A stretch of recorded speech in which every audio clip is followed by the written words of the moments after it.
Bonjour à tous, c'est Gestil. Aujourd'hui une vidéo un peu spécifique qui n'est pas sur un steelbook en lui-même, mais sur les protections de steelbook suite à une question qui m'a été posée sur ma chaîne YouTube. Donc je vais y répondre par cette petite vidéo.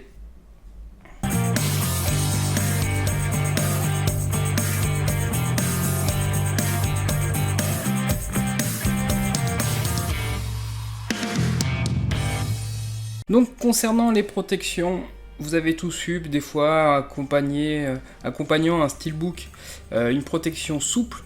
Je les ai longtemps utilisées. Malheureusement, donc cet aspect souple apporte quand même une protection, c'est une facilité d'usage. Par contre, moi j'ai moins apprécié l'aspect peu pratique à l'usage, puisque comme c'est des pochettes qui se collent, c'est compliqué. Donc j'ai très vite utilisé des protections rigides. Je vais commencer par vous présenter cette protection.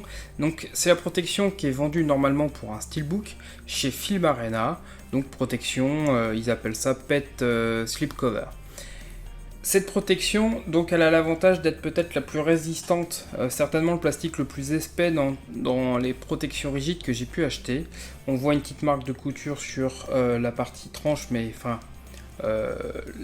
l'autre côté de la tranche, entre guillemets, celle où le boîtier s'ouvre, donc ça n'a vraiment pas d'importance. Elle est assez discrète, ça vous crée une bande en haut et en bas.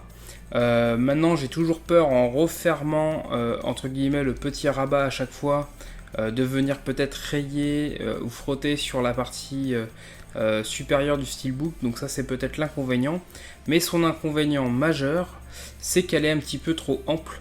Donc pour moi elle est parfaite lorsque vous y insérez soit le carton d'un Carrefour Slip par exemple, donc quarter slip, ou sinon un fascicule derrière, etc., qui va venir rajouter un peu d'épaisseur, et là ça évitera le côté aussi ballant à l'intérieur. Sinon je trouve que sur un steelbook 5 c'est pas forcément plus adapté. C'est pour ça que je suis passé rapidement à ces protections de chez bluesteels.com. Donc sachant que c'est une vidéo parfaitement non rémunérée qui fait de la pub gratuite pour personne, c'est juste mon expérience personnelle que je partage si certains se posent la question de lesquelles acheter. J'aime beaucoup ces protections. Les inconvénients sont que c'est pas les moins chers du marché et qu'elles sont assez longues à arriver d'Allemagne, et surtout elles baillent un petit peu. Par contre on a vraiment une visibilité complète du steelbook, donc c'est assez appréciable. L'aspect baillant qui peut être vu comme un inconvénient si on le met sur le recto ou que vous avez plusieurs steelbooks sur la tranche, en réalité ça ne pose pas de problème. Là où ça en fait devient un avantage, c'est que pour le retirer de la protection, c'est très facile de l'attraper avec cette protection, donc c'est pour ça que je les aime beaucoup. Et enfin, donc peut-être le plus optimisé, sur eBay vous avez un marchand qui s'appelle Central Steelbook. Donc là je vous présente la version SC2. Donc c'est une protection de steelbook qui vraiment, celle-ci baille très peu. Vous avez donc une grande bande sur le verso, hein. Ça c'est toujours le prix à payer quand on a les protections. La petite encoche pour attraper, mais qui malgré tout, si vous essayez de l'attraper comme moi avec encore l'aspect ganté, c'est très compliqué. Donc c'est pas forcément le type de protection que je préférais pour par exemple votre film préféré que vous allez retirer 10 fois dans l'année.